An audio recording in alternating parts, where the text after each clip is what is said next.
시청자 여러분 안녕하십니까? 헬로티비 뉴스입니다. 최근 목포시청 공무원이 직무와 관련된 업체에게 정기적으로 돈을 받은 혐의로 구속됐다 풀려났습니다. 공직사회 안팎에서는 뇌물 사건의 파장이 어디까지 확대될지 몰라 뒤숭숭한 분위기가 감돌고 있습니다. 고정민 기자가 취재했습니다. 지난달 28일 목포시 6급 공무원 A씨가 구속됐습니다. 직무와 관련된 업체에게 정기적으로 뇌물을 받은 혐의 때문입니다. 그러나 법원의 적부심 심사에서 도주할 우려가 없다는 주장이 인정되면서 3일 만에 석방된 A씨. 지금까지 업체에게 받은 돈만 1,000만 원이 넘는 것으로 알려졌습니다. 목포시는 담당 공무원 비위 행위가 알려지자 당혹스러워하면서도 사법당국의 조사 결과를 지켜보겠다며 한 발 물러났습니다. 자세한 것은 잘 모르고요. 수사 개시 통보가 한 번 왔었어요. 그 후로 이제 조사했다가 거기서 구속 지난번 시키는 것 같더라고요. 수사기관에서 해야지 우리가 감사하게. 뇌물 비리가 수사선상에 오르자 공직사회 안팎에서도 바짝 긴장하고 있습니다. A씨가 업체에게 받은 돈 가운데 일부를 윗선에 상납했다는 소문이 돌고 있기 때문입니다. 앞서 이 업체의 도축장 신축과 관련해서도 목포시청 공무원 2명이 불법적인 행정집행을 한 혐의로 기소돼 1심 재판에서 벌금형을 선고받은 상황. 이런 사실이 알려질까 두려워 받은 돈의 일부는 입막음용으로 썼다는 말도 나오면서 곳곳에서 촉각을 곤두세우고 있습니다. 공무원 A씨는 각종 소문과 자신에게 적용된 혐의에 대해 대답을 피했습니다. 저는 드릴 말씀이 없습니다. 도축장 신축을 둘러싼 불법적인 행정집행에 이어 뇌물 사건까지 수사가 확대되고 있는 목포. 최근 3년 동안 청렴도 평가에서도 최하위권을 기록하고 있지만 뚜렷한 근절 대책은 내놓지 않고 있습니다. 헬로티비 뉴스 고정민입니다. 전자발찌를 착용한 상태에서 선배의 약혼녀를 살인한 혐의로 입건된 남성이 범행 사실을 인정했습니다. 국립과학수사연구원의 부검 결과 여성의 사망 이유가 질식사로 확인되면서 입장을 바꿨는데요. 서경 기자가 보도합니다. 수건으로 얼굴을 가린 채 아파트 엘리베이터를 탄 남성. 선배 약혼녀인 A모 씨의 집으로 들어갑니다. 남성 최모 씨는 곧바로 성폭행을 시도했고 이 과정에서 여성 A 씨가 아파트 화단으로 떨어져 중상을 입었습니다. 하지만 최 씨는 범행을 멈추지 않았습니다. 화단으로 내려가 쓰러져 있는 여성을 다시 집으로 옮겼고 방 안에서 목을 졸라 숨지게 한 겁니다. 최 씨는 경찰 호송차에 타기 직전 여성을 왜 숨지게 했냐는 기자들의 질문에 끝까지 답변하지 않았습니다. 죄송합니다. 처음부터 범행을 저지르러 가신 건 아니실 거 아니에요? 앞으로 타면 안 돼요? 순천경찰서는 최 씨가 범행을 모두 인정했다고 밝혔습니다.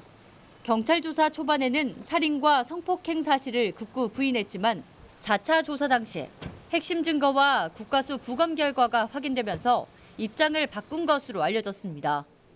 여성의 사인이 질식사로 확인됐기 때문입니다. 하지만 범행 동기와 방법에 대해서는 함구했습니다. 방법에 대해서는 또 피해자하고 이 가족들의 2차 피해 발생이 염려되고 해서 이런 부분 고려해서 구체적으로 설명드리지 못하는 것을 양해해 주시기 바랍니다. 경찰은 최 씨가 범행 사실을 모두 인정하면서 강간치사가 아닌 강간살인 혐의로 검찰에 사건을 송치했습니다. 헬로티비 뉴스 서경입니다. 지난 1일 포스코 광양제철소 공장에서 수소 폭발 사고가 발생했습니다. 이 사고로 외주업체 직원 1명이 숨지고 포스코 직원 1명이 부상을 입었는데요. 노조는 현장의 위험성을 확인하고 고용노동부에 특별 근로감독을 요청했지만 고용노동부가 감독을 거부하면서 사실상 방치됐던 것으로 드러나 논란이 커지고 있습니다. 서경 기자가 보도합니다. 포스코 광양제철소 공장에서 쇳가루 보관 탱크 보수 작업이 이뤄졌던 지난 1일. 외주 정비업체 직원이 작업을 시작하자마자 수소가스가 폭발했습니다. 폭발 위험은 컸습니다. 탱크 내부에 있던 모터는 100m 넘게 날아갔고 30m 거리에 있던 창문도 모두 깨졌습니다. 이 사고로 정비업체 직원 62살 서모 씨가 숨졌고 공장 내부에 있던 직원 37살 김모 씨가 부상을 입었습니다.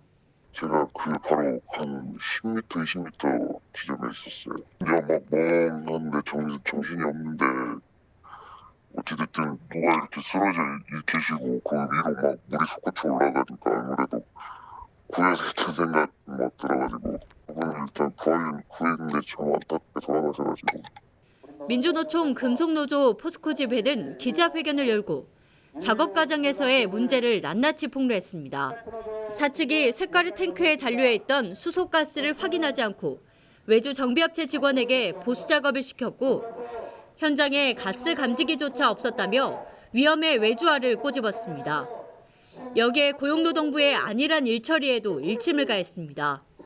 지난해 광양제철소에서 직원 사망 사고가 발생하자 고용노동부에 특별 근로감독을 요청했지만 고용노동부는 사망자가 적다는 이유를 내세우며 거부했기 때문입니다. 10,000명 이상 되는 현장에 사망사고가 4명 이상 나지 않으면 특별 근로감독을 못한다고 합니다. 뭐 이런 같은 법이 있습니까? 참 웃깁니다. 그걸 보고 참 할 말이 없었습니다. 특별 근로감독 거부 사실에 대해 인터뷰를 요청했지만 고용노동부는 담당자가 없다며 거절했습니다. 경찰은 사건 발생 3일 만에 현장 감식에 나섰습니다. 현장의 안전설비가 제대로 가동되는지, 규정이 제대로 지켜졌는지 파악하기 위해서입니다. 지난 1년 동안 직원 5명이 사망하면서 노동계가 뽑은 최악의 살인기업으로 선정된 포스코. 노조는 포스코와 고용노동부를 상대로 강경한 대응을 예고했습니다. 헬로티비 뉴스 서경입니다.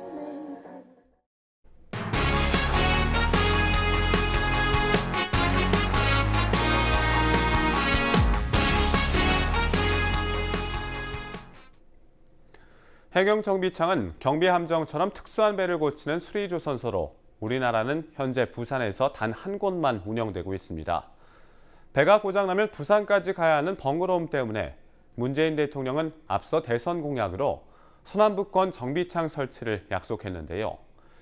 일단 전남 목포 유치가 확정됐지만 정부의 예비 타당성 조사가 늦어지면서 좀처럼 속도를 내지 못하고 있습니다. 보도에 고정민 기자입니다. 서남해안에서 불법 조업을 하고 있는 중국 어선.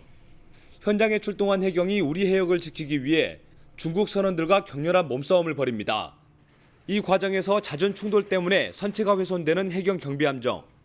그러나 선박을 고치는 정비창이 부산에만 있어 서남해안을 지키는 해경은 불편함을 겪고 있습니다. 현재 소형 경비정은 목포에서 수리를 진행하고 있고 중대형 경비함정은 부산에 위치한 해양경찰청 정비창에서 수리를 진행하고 있습니다. 때문에 목포 허사도에 서부 정비창을 새로 짓는 사업이 추진되고 있지만 아직까지 첫 삽조차 뜨지 못하고 있습니다. 올해 말로 예상됐던 정부의 예비 타당성 조사 결과 발표가 수개월째 미뤄지고 있는 탓입니다. 결국 해경은 사업의 첫 단추인 기본계획 용역 일정도 확정하지 못한 채 결과 발표만 기다리고 있는 상황.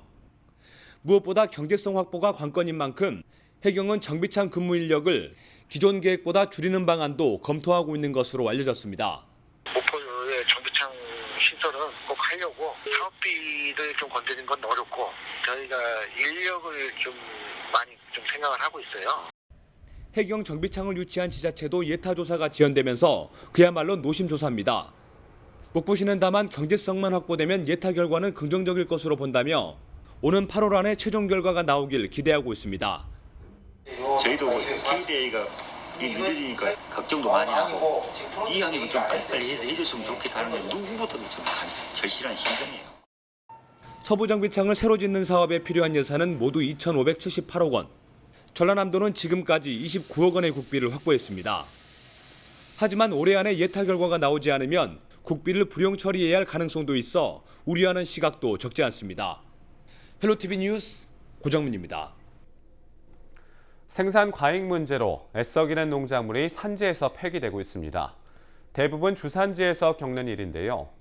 그런데 광양 매실은 최악의 상황은 피했습니다. 해외 수출로 판로를 개척하면서 전국 매실 가격 안정화에 힘을 쏟고 있습니다. 서경 기자가 보도합니다. 매실 농가들은 올해도 대풍년을 맞았습니다. 광양 지역 기후 특성상 일조량이 많아 매실을 재배하기에 최적의 조건이기 때문입니다. 올해 광양 매실 전체 생산량은 8천여 톤. 하지만 수확의 기쁨은 잠시일 뿐입니다. 생산량이 많아도 너무 많아서 어디에 팔아야 할지 고민되는 게 사실입니다.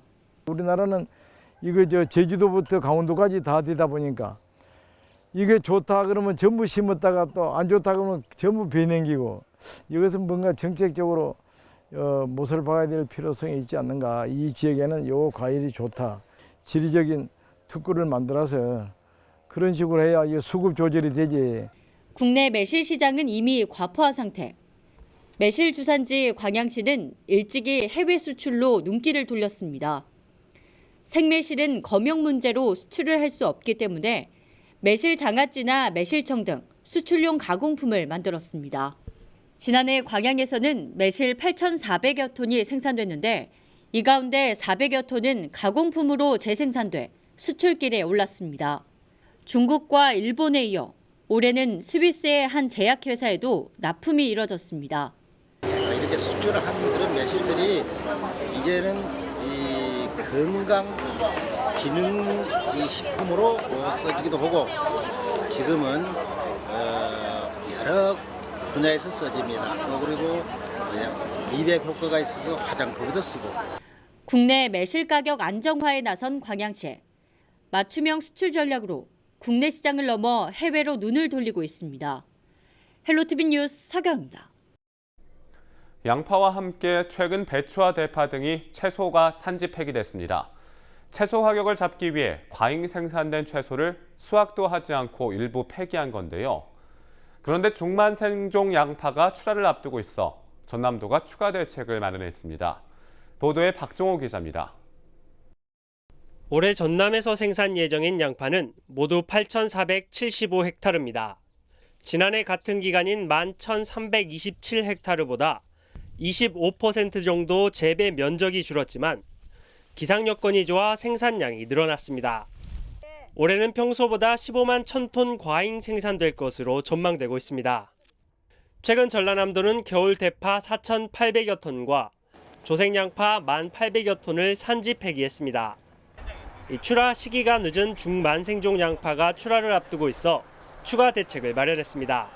18,800여 톤의 양파를 시장 격리하기 위해 3.3제곱미터마다 6,943원을 보존해줄 계획입니다. 정유급 기상 호조로 인해서 생산 단수가 증가해서 생산량은 평년 대비 한 15만 1,000톤 정도 증가할 것으로 그렇게 지금 전망하고 있습니다. 이에 따라서 우리 도에서는 중만생종 양파 14,000톤을 시장 격리 완료하였고 앞으로 6월 14일까지 24,000톤을 시장 격리할 계획으로 있습니다.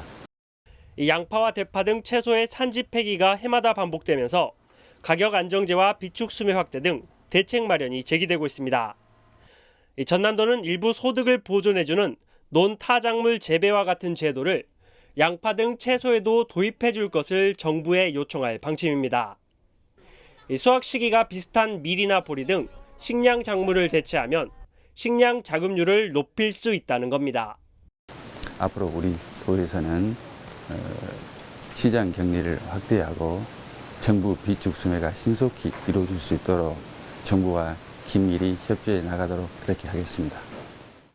정부와 지자체의 대책 마련이 지연되면서 피해는 고스란히 농민들에게 돌아가고 있습니다. 일부 농민들은 양파 과잉 생산으로 인해 농업을 포기할 수밖에 없다며 근본적인 대책 마련을 요구하고 있습니다. 아이고 저 포기하려고 그래요. 근데 안 하려고. 양파 안 하시고 뭐 혹시 다른 거 하실? 속이고 있으니까 풀 갈아보려고. 헬로티비 뉴스 박종호입니다.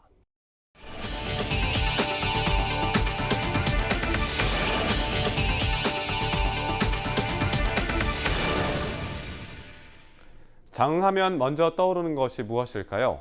한우와 키조개, 표고버섯의 콜라보인 장흥 삼합과 물축제 등이 떠올릴 텐데요.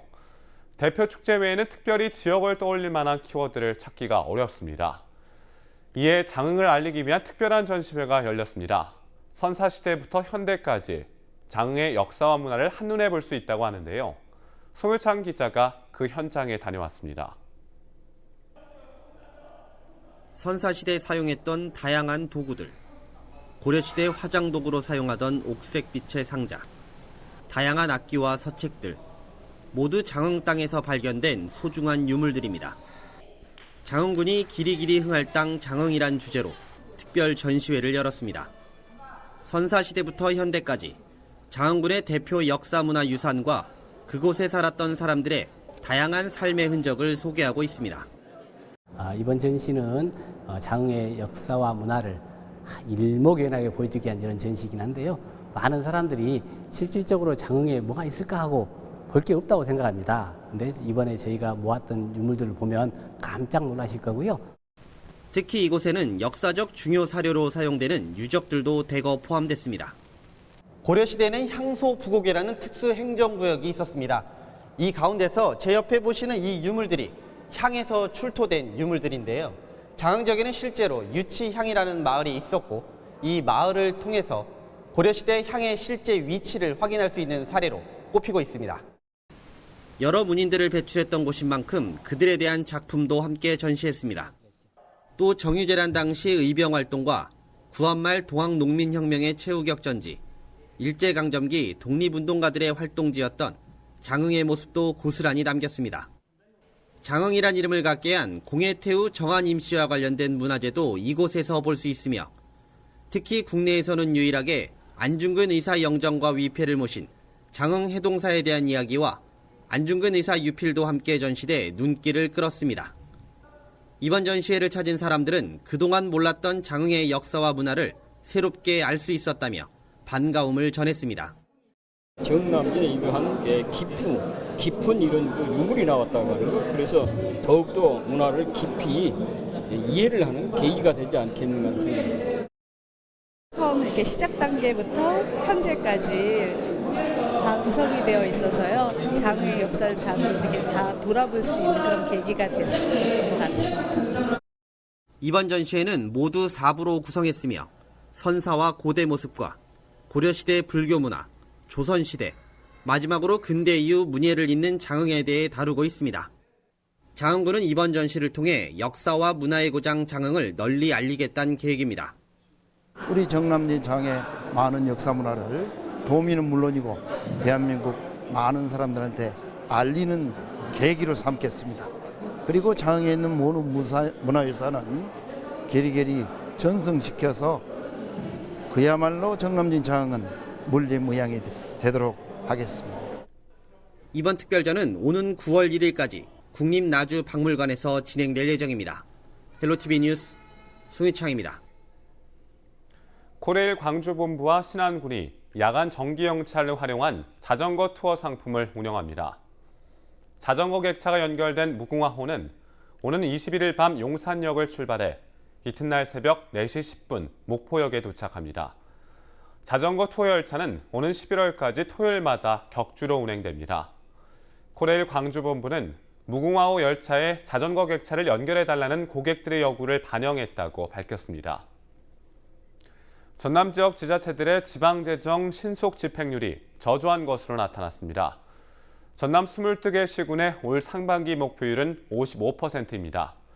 하지만 지난 5월 31일 평균 집행률은 37.2%로 전국 평균 44.4%에 크게 뒤떨어지는 상황입니다.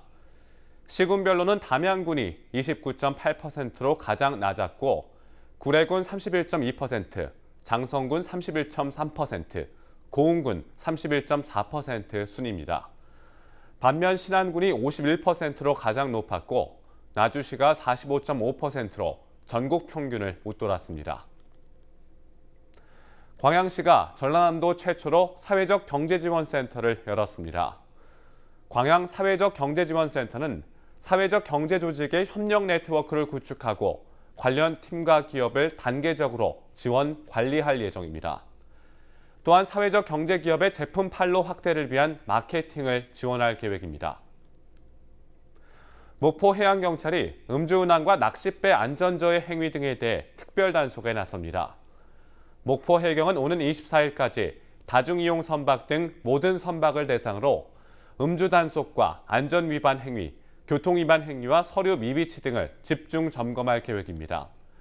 최근 3년 동안 목포 해경이 단속한 음주운항 건수는 모두 34건으로 어선이 전체 75%를 차지했으며 올해는 2건이 단속됐습니다.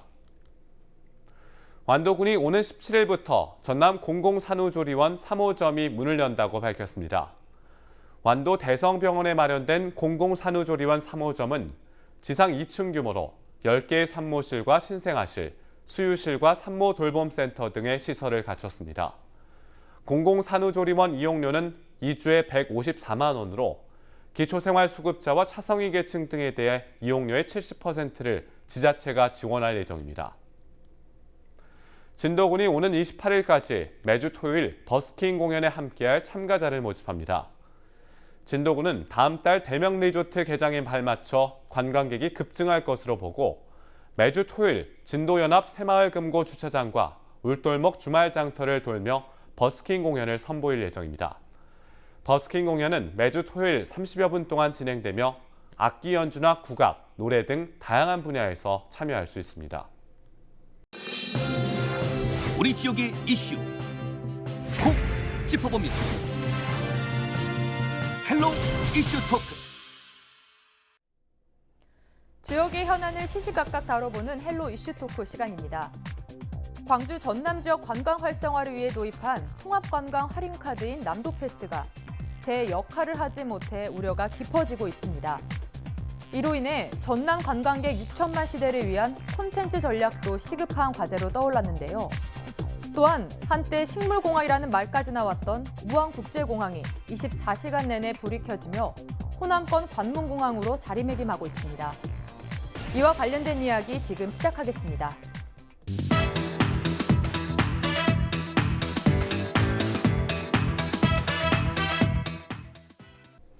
네. 남도패스 카드에 관해서 자세히 이야기를 좀 나눠보겠습니다. 어떤 건지 좀 이야기 좀 해주시죠.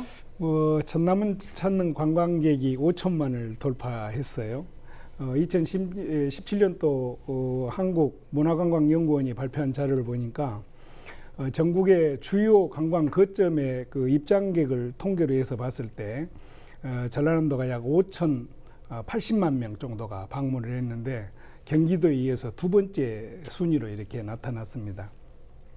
시군별로 보니까 여수, 순천, 담양, 그리고 목포, 구례 순으로 이렇게 나타났는데 여수시만 하더라도 약 1,500만 정도 전국에서 최다 이렇게 방문하는 그런 지역으로 이렇게 평가가 됐어요. 그래서 이 관광객 5천만 시대를 대비를 해서 전남의 관광의 질적 어떤 성장을 이렇게 도모하기 위해서 남도패스를 계획하게 된 것입니다. 지난 2016년 8월에 광주광역시 그리고 전라남도 그리고 관광공사 강주전남지사 여가와 한꺼번에 남도패스 개발과 운영에 대해서 업무 협약을 체결을 했는데요. 이러한 남도패스는 충전도 가능하고 선불형 카드로서 이렇게 편리한 결제 제도를 가지고 있습니다만은 폭넓은 전남권에서는 폭넓은 할인 제도를 통해서 방문하는 여행객에게 만족도를 제고시키는 그리고 또 재방문의 어떤 기회를 높이는 뭐 이런 부분에 대한 활력의 이렇게 목표를 두고 시작한 것 같습니다. 전라남도가 야심차게 이렇게 시작하고 있는 것인데 좀 지켜봐야 될 것 같습니다. 예. 그러니까 이제 그 남도패스가 말이 좀 어려워서 그런데 쉽게 말씀드리면은 관광객들이 우리 전라남도에 관광객을 오셔서 쓰실 수 있도록 10,000원짜리, 30,000원짜리, 50,000원짜리 해서 팔고 그다음에 충전카드로 200만 원까지 충전해서 쓰되 이것을 관광객이 전라남도에 쓰면은 숙박시설이라든지 음식점에 할인을 해준 겁니다. 그리고 나머지 잔액은 자기 이제 고향에 가서 쓸 수 있도록 전국적으로 유통이 가능하게끔 그렇게 만든 카드이기 때문에 가장 중요한 것은 이제 우리 전라남도 관광 활성화에 큰 도움이 되겠죠. 근데 잘 운영이 되면은 그렇지 못할 경우에는 그냥 이름만 있는 전시성 사업이 될 확률이 높다. 네, 관광객의 발길도 이끌면서 지역 경제 활성화에도 큰 도움이 될 것 같은 남도패스인데요. 예. 하지만 그렇다고 해서 남도패스가 좋은 점만 있는 건 아닌 것 같아요. 제 역할을 다 못하면은 또 문제점이 있을 것 같은데 예. 어떤 문제점이 있을까요? 2016년도에 시작을 했어요. 근데 2018년도 지난해 결과를 보니까 22개 시군에서 11개 시군만 참여를 지금 하고 있습니다. 가맹점도 약 75개소 정도밖에 가맹을 안 돼 있어요. 그러면 지금 현재 상태에서는 실질적으로 미미하다는 것이죠. 이 실행 자체가. 전라북도라든가 인근 광역자치단체를 보니까 이 남도패스와 비슷한 이런 그 제도로 해서 관광 활성화의 그 개인차 역할을 톡톡히 이렇게 하고 있는데 정도 1000년을 맞이해서 야심차게 이렇게 출발한 남도패스 자체는 그동안 사실상 사업 추진이 좀 지지부진해서 좀 아쉬움을 갖고 있다고 하겠습니다. 전라남도가 이 사업을 추진하기 위해서 그래서 이제 팔을 좀 걷어붙인 것 같아요. 금년도부터 2022년까지 매년 500개소씩 해가지고 약 2,000개소 정도를 이렇게 가맹점을 확보하겠다. 그래가지고 시군에다가 배당까지 지금 해놓고 있는 상태고, 또 시군에다가 전담 창구도 좀 개설해라. 그러니까 문제점이요. 우리 서 의원님이 말씀하셨지만 좀 더 구체적으로 잠깐 말씀드리면 우리 목포 지역만 해도 하당에 우수 숙박시설에 가맹점이 없어요. 그 다음에 목포 내 유명한 맛집이 또 가맹이 안 돼 있어요. 그럼 관광객들한테 우리가 뭘 자랑하겠습니까? 강진도 마찬가지고 또 해남도 마찬가지고 실질적으로 관광객들이 가서 남도의 맛과 남도의 향기를 느낄 수 있는 숙박시설이나 이런 데 아예 없고, 또 그다음에 고흥, 보성, 장흥 이쪽으로 또 관광객들이 많이 오는 무안이나 신안은 아예 가맹점이 한 군데도 없어요. 그렇기 때문에 이 도에서 이렇게 자꾸 홍보하고 자랑한 것만큼의 효과가 사실 아직까지는 미지수 아니냐라는 그런 비판이 있고, 그렇기 때문에 전혀 없는 한 10여 개 시군과 더불어서 현재 가맹점이 있더라도 실질적인 그 실효성이 없는 가맹점, 숙박시설이나 음식점을 더 가맹점을 대충 확충시키는 그런 작업에 빨리 도입해야만이 이 남도패스가 본연의 목적을 달성할 수 있고, 그 관광객들을 더 많이 유입시켜서 우리 전라남도 지역경제 활성화에 도움이 되는 그런 남도패스 카드가 저는 되리라고 봅니다. 네네. 그 점이 가장 중요합니다. 가맹점이 없는데 사실은 그 껍데기, 좀 심하게 얘기하면은, 부정적으로 얘기하면은 그냥 허울만 있고 그냥 전시성 사업으로 전라남도에서 무슨 일을 한다라는 홍보, 자랑하는 것밖에 안 되는 그런 상황이라는 것을 말씀드립니다. 그리고 실질적으로 인근 지역과 더불어서 광주 같은 데도 사실 좀 더 연기해서 광주의 큰 호텔이라든지 이런 데도 우리 전라남도 카드하고 연계해서 쓸 수 있도록, 그래서 광주에서 자고 우리 전라남도에 와서 많이 먹고 또 놀고 이렇게 할 수 있도록 연계되는 그런 것도 함께 고민해야 된다 생각을 합니다. 네. 네, 이제 참여하는 업체가 좀 많이 늘어나야 되고 또 그걸 위해서 전남에서도 노력을 해야 하는 상황인 것 같습니다. 네, 이제 남도패스가 관광객들을 사로잡는 차별화된 혜택이나 이익들이 보이지 않는다고도 볼 수 있는 것 같은데요. 그렇다면 이처럼 전남만의 차별화된 관광 전략이 필요한 것 같은데 어떻게 보십니까? 전남지사께서 지난 20일 날 광주 전남 기자협회 체육대회에 참여를 해서 여수, 순천에 이어서 목포도 1천만 명 이상의 관광객을 유치하는 그런 시대를 열겠다고 포부를 밝혔어요. 남도패스 하나로 광주 전남을 모든 관광을 이렇게 상생 전략을 이렇게 펼쳐가지고 관광객 6천만 시대를 좀 이제 열어가겠다. 5천만이 넘었기 때문에 이런 구상을 하고 있는 것 같습니다. 그렇다면은 인프라 구축으로는 한계가 있죠. 감성의 어떤 즐거움을 연결할 수 있는 그런 만족할 만한 컨텐츠가 없이는 사실은 불가능한 것입니다. 전라남도에 왔을 때 정말 볼거리나 놀거리나 즐길거리나 정말 먹을거리가 이렇게 풍부하게 지금 돼 있고 지금 자연경관도 아주 좋지 않습니까? 이러한 자연경관이나 조건이 좋다고 해서 산업과 연계할 수 없다면은, 또 컨텐츠 개발이 미비하다면은 이건 어찌 보면은 왔다 가는 관광지로 전락할 수밖에 없는 것이에요. 그래서 지난 4일에 우리 신안의 천사대교가 이렇게 됐는데 전국에서 많은 관광객들이 오고 있죠. 오고 있는데 다녀왔다 가신 분들 얘기에 의하면은 볼거리나 즐길거리가 너무 없다, 이런 얘기를 많이 한다고 그래요. 어떻든 이러한 시설이 들어섬으로 인해서 남도의 숨은 매력들을 같이 느낄 수 있는 이러한 사전 종합적인 콘텐츠 개발이 좀 중요하다고 이렇게 생각이 들고. 네, 광주시와 전남도가 남도패스가 갖고 있는 문제점을 신속히 파악해서 이 부분에 해결을 하고 관광객 유치와 지역경제 활성화에도 큰 도움이 되기를 바라보겠습니다.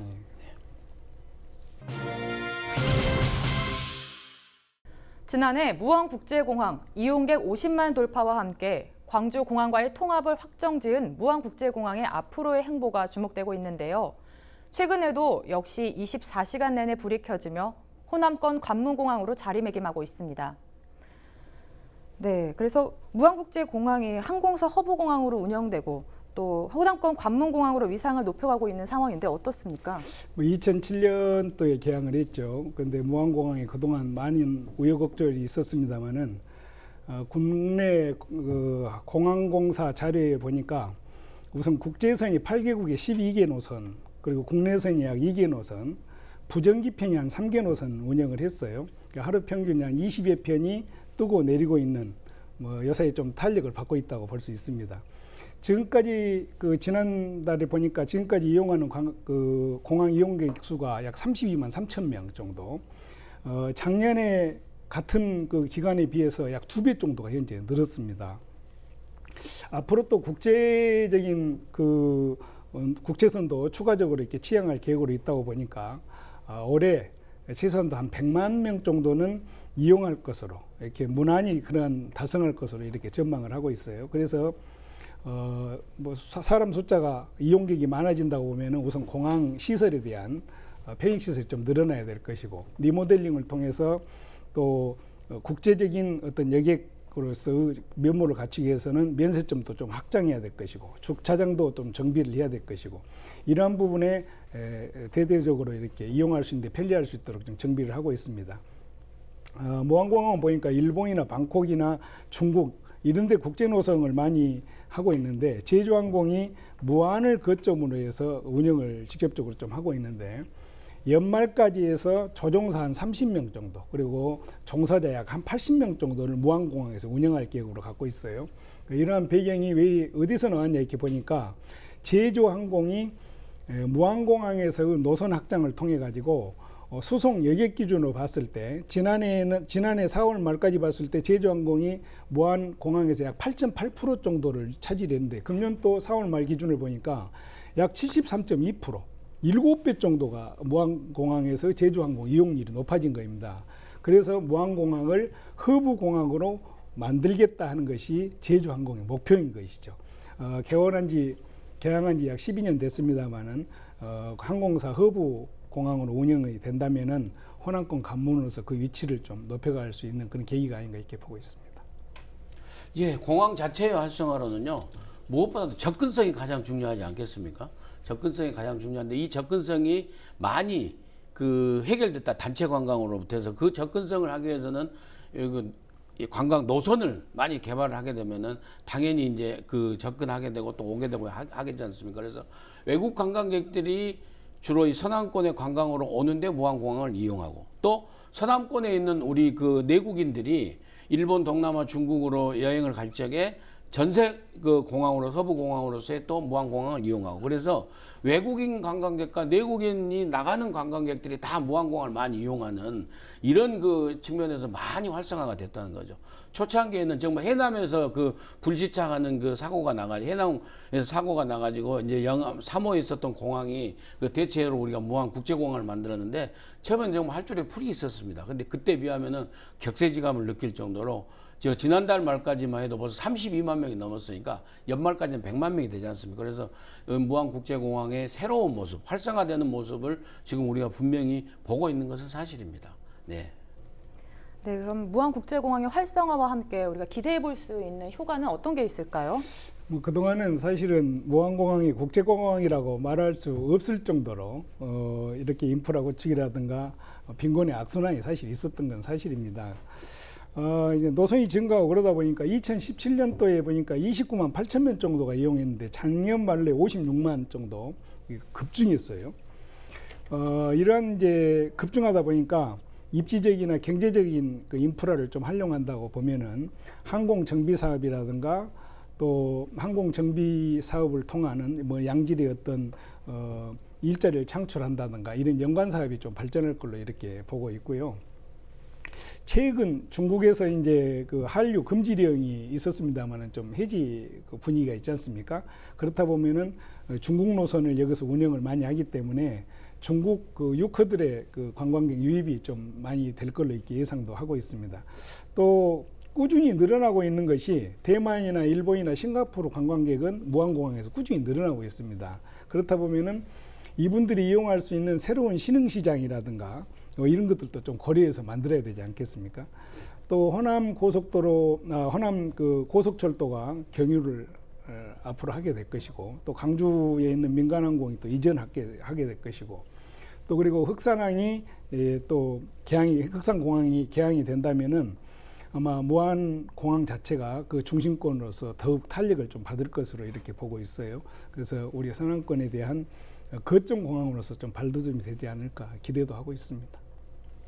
예, 하여튼 그 서남권의 거점 공항으로 발돋움하기 위해서는 외국의 관광객, 특히 중국 유코를 비롯한 뭐 일본, 중국, 대만, 그다음에 동남아 관광객들까지 오게 하려면은 공항을 많이 이용하지 않겠습니까? 그러려면은 우리 서남권에 관광 자원이 많이 있어야 되겠죠.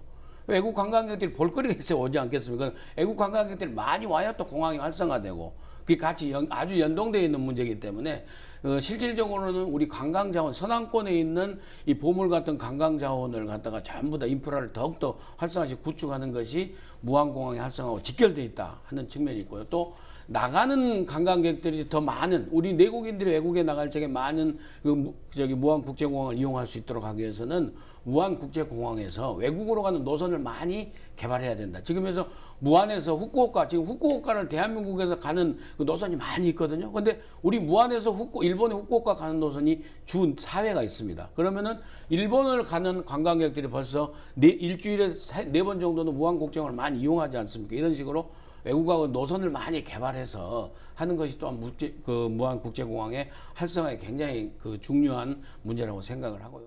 네, 노선도 많이 개발해야 하는 상황이고 또 이 그렇죠. 공항으로 인해서 지역민들도 편하게 이용될 수 있고 또 외국 관광객 유입도 기대해 볼 만한데요. 그렇죠. 네, 이제 마지막 질문으로 들어가 보겠습니다. 네, 국제공항으로 발돋움하는 무안국제공항의 활성화를 위해서 앞으로 어떻게 노력해야 할까요? 사실은 2021년도에 강주 민간공항이 무안으로 이전해서 통합이 돼요. 지금 현재 50만 명대가 이용하고 있는데 아마 통합이 되면 230만 명 정도가 이용할 걸로 이렇게 추산을 하고 있습니다. 이런 게 통합이 된다면은 호남 고속철, 무안공항 조기 개통 이거 필요할 것이고, 그다음 공항 기반 시설이 좀 확충이 돼야 될 것이고, 그리고 공항과 연계하는 관광 상품들이 많이 이렇게 아마 개발이 돼야 될 겁니다. 이러한 삼박자가 동시에 이루어져야만이 아마 무안공항이 더 활성화될 걸로 이렇게 보고 있고요. 그다음에 이제 노선 확보하고 개척을 통해서 접근성이 용이해야 됩니다. 인근 지역에 이용객을 최대한 유입해야 되거든요. 왜냐하면 전라북도권이나 충청 이남권까지도 무안공항을 이용할 수 있도록 이렇게 접근성을 유도해야 됩니다. 왜냐하면은 동남아권을 가는 데 있어서 인천이라든가 김해라든가 여기를 활용하는 것보다는 훨씬 더 접근성이 있어서 무안공항이 더 가깝고 경제적인 측면에서도 더 낫다는 것이죠. 우리가 전남권에서 일본이라든가 동남아를 나가더라도 인천공항까지 가려면 밤중에 출발을 해야 됩니다. 아니면 새벽 일찍 출발을 해야 됩니다. 이러다 보니까 가기도 전에 사실은 지쳐버리는 경우가 사실 많이 있죠. 이러한 부분들이 좀 개선이 되어야만이 또 이런 부분들이 무안공항이 최대한 이 지역에 어려움을 해소할 수 있는 그런 좋은 여건이 있다고 말씀드릴 수가 있고요. 특히 중국 내륙에 있는 중국인들은 섬과 해안선을 대단히 좋아합니다. 그래서 섬과 해안선, 우리 전남권의 아주 귀중한 자원들 아니겠습니까? 이것을 관광 자원으로 마련해서 중국 내륙 관광객을 공략할 수 있는 공략책을 좀 만들어야 될 것 같고, 앞으로 호기심 그리고 다시 오고 싶은 그 추억을 담을 수 있는 그러한 여행 상품 이 개발돼야 되지 않겠습니까? 그래서 서남권이 이러한 자원들을 패키지화 하려면은 하나의 어떤 군이라든가 하나의 시만은 안 된다고 보고 있습니다. 그래서 시군이 공동으로 노력을 해야만이 가능하다 이렇게 보고 이런 것들을 이루어 나가는 데 있어서 사전에 우리 전남권 전체가 똘똘 뭉쳐서 해야만이 무안공항도 살아나고 우리 전남권의 관광도 활성화될 것이라 이렇게 전망합니다. 예, 무안공항 이용객들의 편의를 위해서 무안공항을 갖다가 활성화시키는 게 가장 중요한 것. 제일 현안 중에 하나는 이제 KTX 노선의 확충입니다. 지금 말하자면은 광주의 민간 공항이 이제 무안국제공항으로 오면은 광주를 이용한 그 시민들이 무안국제공항까지 지금 현재는 거의 개인 차량이나 대중교통으로 어떻게 띄엄띄엄 와야 되는 거거든요. 그래서 송정리에서 KTX 노선을 이용해서 지금 이제 무안공항까지 오는 이 노선을 빨리 이제 해야 된다라는 그런 요구가 있습니다. 그러니까 지금 이제 호남선 KTX 완성이 나주까지 와 있는데 나주 고막원에서 무안까지 22km. 무안공항까지. 근데 무안공항에서 우리 목포까지 29.3km 이렇게 돼 있거든요. 이 노선이 다 완성되는 게 2025년입니다. 그러니까 우선 먼저 나주 그 고막원에서 무안공항까지 가는 22km 노선이라도 빨리 먼저 집중적으로 하자. 그렇게 해야만이 광주를 중심으로 한 또 외국의 그 충남 밑으로 가는 그 시민들이 무안공장에 빨리 접근할 수 있다. KTX 통해서. 그렇게 해서 고막원에서부터 무안공항까지의 22km KTX 노선을 집중선 개발하자라는 그런 그 도민적 요청이 사실 있습니다. 그것이 상당히 우선 과제라고 생각이 됩니다. 네네. 네, 무안공항의 접근성으로 인해서 이제 KTX도 빨리 개설이 되어야 할 것 같고요. 또 그와 관련된 문화관광 콘텐츠도 만들어야 하는 상황인 것 같습니다. 네, 오늘 이야기 여기까지 나눠보도록 하겠습니다. 두 분 고맙습니다. 차별화되고 관광객들이 체감할 수 있는 남도패스 카드를 통해 전남의 지역경제 활성화까지 큰 영향을 끼치기 바랍니다. 또한 무안국제공항이 호남권 관문공항으로 상승되는 위상을 더욱 기대해 보겠습니다. 지금까지 헬로 이슈토크였습니다.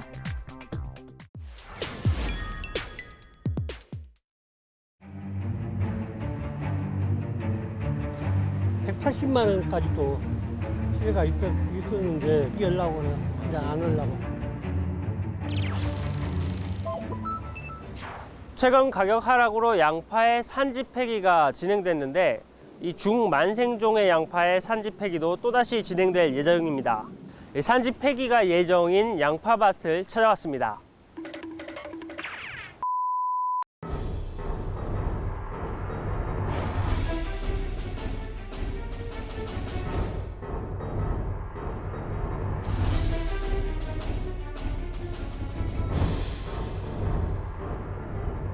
이게 지금 현재 농업 구조는 한 30년 전만 해도 농업소득은 도시 근로자에 근접했었습니다만 지금 현재는 60%대로 떨어졌습니다. 그러니까 노인은 지금 현재 시골은 노인 천국 시대고 애들 울음이 끝인 바로 그런 시대입니다.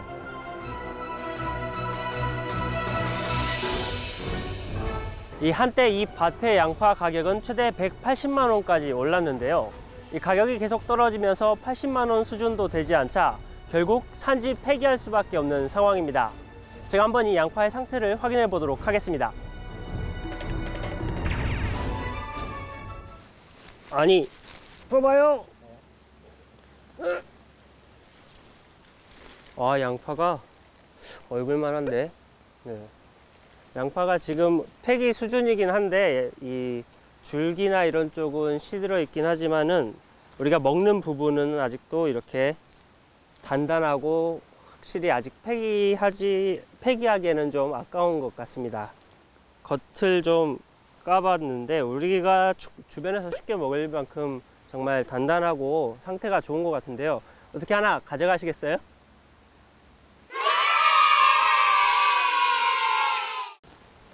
이 밭 주인인 김씨 할아버지도 올해 이 양파를 산지 폐기하고 나면 내년부터는 이곳에 소를 먹일 풀을 키울 예정이라고 합니다. 뭐 상인들은 아예 뭐 아보도 않고 뭐 거래가 전혀 안 되고 있어요. 네. 어쩔 수 없이 뭐 현 시세가 이런 상태고. 농산물 수급 조절이 계속해서 실패하면서 그 피해는 고스란히 지역 농민들에게 돌아갈 수밖에 없는 상황입니다. 이 같은 실수를 계속하지 않기 위해서는 지자체 차원의 보다 철저한 대책 마련이 필요해 보입니다. 예, 이런 현상이 그 금년 문제에 국한되는 것이 아니고 매년 지금 반복되고 있거든요. 그러니까 그 정권은 바뀌어도 농업 정책은 전혀 바뀐 게 없고 그 물량이 부족하면 수입에다 갖다 채우고 물량이 이제 남아 돌면 이렇게 매년 이런 현상이 반복되고 있는데 이제 뭐 촛불 정권 새로운 정부도 들어섰고 그 농업 정책 자체가 틀이 바뀌어야 된다고 생각합니다. 이상으로 헬로티비 뉴스를 마칩니다. 저희는 언제나 지역 주민 여러분 곁에 있겠습니다. 고맙습니다.